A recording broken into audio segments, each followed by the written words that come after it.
Perkenalkan, nama saya Khadijah Nur Afifah, NPM 1000102170009, Prodi Hukum Ekonomi Syariah, Fakultas Syariah. Di sini saya akan mempresentasikan hasil penelitian skripsi saya yang berjudul Tinjauan Fatwa DSN MUI nomor 2 tahun 2000 tentang tabungan terhadap penghimpunan dana di BMT Tumang. Latar belakang penelitian ini yaitu Lembaga Keuangan Non-Bank di Indonesia adalah Baitul Mal wa Tamwil atau Balai Usaha Mandiri Terpadu, yaitu lembaga keuangan mikro yang menggunakan prinsip bagi hasil untuk mendorong dan mengembangkan usaha mikro guna meningkatkan martabat serta membela kepentingan masyarakat.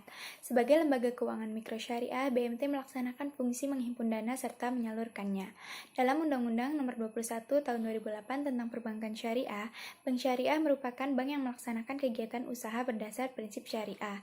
Undang-Undang Perbankan Syariah juga memberi amanah kepada Bank Syariah untuk melaksanakan fungsi sosial dengan melaksanakan fungsi sebagai lembaga Baitul Mal. Salah satu yang akan dibahas dalam penelitian ini adalah BMT Tumang yang menjalankan menghimpun dana menggunakan prinsip mudharabah, wadiah, musyarakah, dan hibah. Berikut ini adalah macam-macam simpanan yang ada di BMT Tumang, yaitu simpanan pokok, simpanan wajib khusus, simpanan sukarela, simpanan berjangka, mudah mapan, hibah, dan simpanan lain. Berdasarkan dari data sementara yang peneliti miliki tentang penghimpunan dana yang ada di BMT Tumang, peneliti mengetahui bahwa terdapat beberapa jenis simpanan, maka peneliti tertarik untuk menganalisis apakah simpanan tersebut sudah sesuai atau belum berdasarkan Fatwa DSN nomor 2 tahun 2000 tentang tabungan, di mana dalam Fatwa DSN nomor 2 dijelaskan bahwa tabungan yang dibenarkan yaitu tabungan yang berdasar prinsip wadiah dan mudharabah. Berdasarkan latar belakang yang telah diuraikan, maka rumusan masalah penelitian ini adalah yang pertama, bagaimana pelaksanaan penghimpunan dana di BMT Tumang, yang kedua, bagaimana tinjauan Fatwa DSN nomor 2 tahun 2000 tentang tabungan terhadap penghimpunan dana di BMT Tumang. Metodologi penelitian yang digunakan, yang pertama ada pendekatan penelitian menggunakan yuridis normatif, yang kedua jenis data penelitian menggunakan data lapangan, yang ketiga sumber data menggunakan data primer dan data sekunder, yang keempat teknik pengumpulan data menggunakan wawancara, dokumentasi, dan studi kepustakaan, yang terakhir teknik analisis data menggunakan deskriptif analisis. Pelaksanaan penghimpunan dana di BMT Tumang yang pertama menggunakan prinsip mudharabah, yaitu penghimpunan dana yang dilakukan oleh BMT dengan anggota yang dananya dikelola secara produktif dan bermanfaat, serta keuntungan yang diperoleh dibagi sesuai nisbah yang disepakati dengan menggunakan akad mudharabah. Akad mudharabah sebagaimana tersebut adalah mudharabah mutlaqah. Jenis penghimpunan dana yang menggunakan akad mudharabah yaitu simpanan sukarela, simpanan mudharabah berjangka, simpanan mudharabah berjangka untuk masa depan, dan simpanan mudharabah umroh. Simpanan mudharabah berjangka untuk masa depan dan simpanan mudharabah berjangka memiliki jangka waktu yang berbeda dan nisbahnya pun berbeda.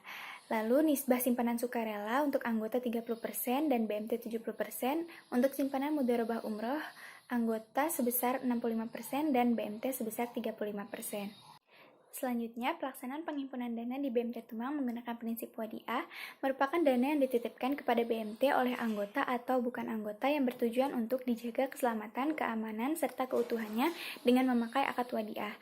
Akad wadiah sebagaimana tersebut adalah wadiah ya dhamanah. Jenis penghimpunan dana yang menggunakan akad wadiah disebut simpanan wadiah.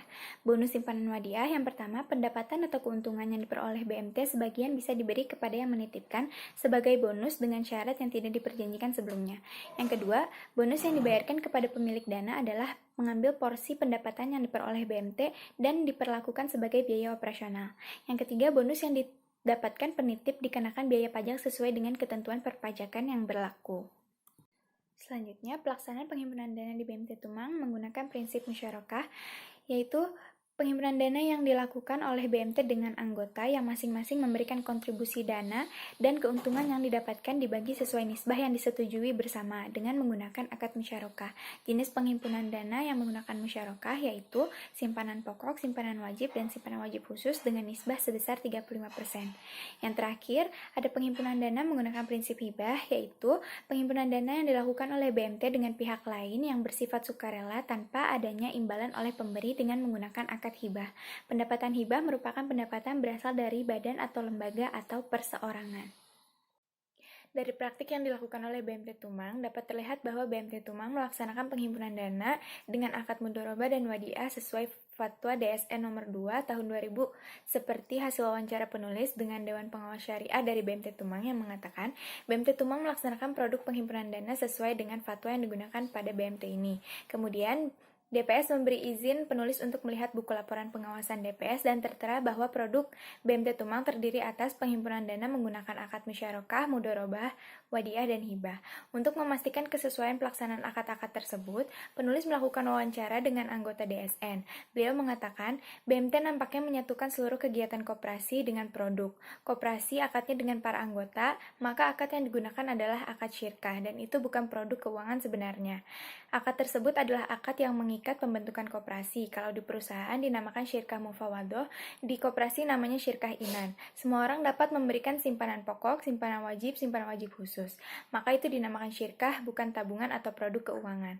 Simpanan menggunakan akad musyarakah dan hibah itu tidak termasuk ke dalam produk keuangan, karena simpanan yang ada dengan menggunakan akad musyarakah dapat dikatakan sebagai dana pihak pertama, kemudian simpanan yang menggunakan akad hibah itu dapat dikatakan sebagai dana pihak kedua.